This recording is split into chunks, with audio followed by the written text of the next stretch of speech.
நல்லா பார்த்துக்கோங்க. ஏர்ஃப்ளைன் மோடில் தான் ஃபோன் இருக்குது. மேலான ஒய்ஃபை ஆன் ஆகிருக்குது. ஃப்ளைட் மோடில் தான் இருக்குது.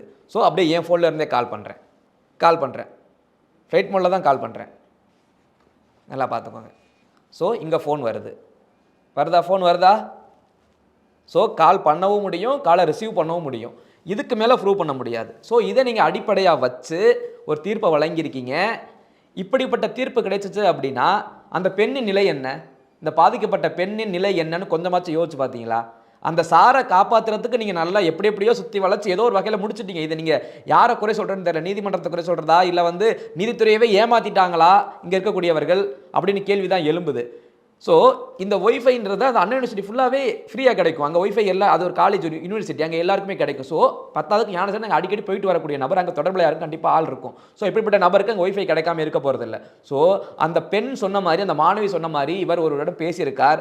அந்த பேசிய உரையாடலானது வாட்ஸ்அப் காலில் நடந்திருக்கு. ஸோ ஒய்ஃபை மூலமாக தான் அவர் பேசியிருக்காரு. ஏன் இவ்வளவு பண்ண முடிஞ்சவங்கனால அவங்களோட ஃபோன் நம்பர் ரெக்கார்ட் பண்ண முடியல? யாரோ கூட பேசியிருக்காங்க, என்ன அவங்க கூட பேசியிருக்காங்கன்னு கூட எடுக்க முடியாதா? எடுக்க முடிந்தால் தானே அந்த பெண்ணுக்கான நீதி கிடைக்கும்.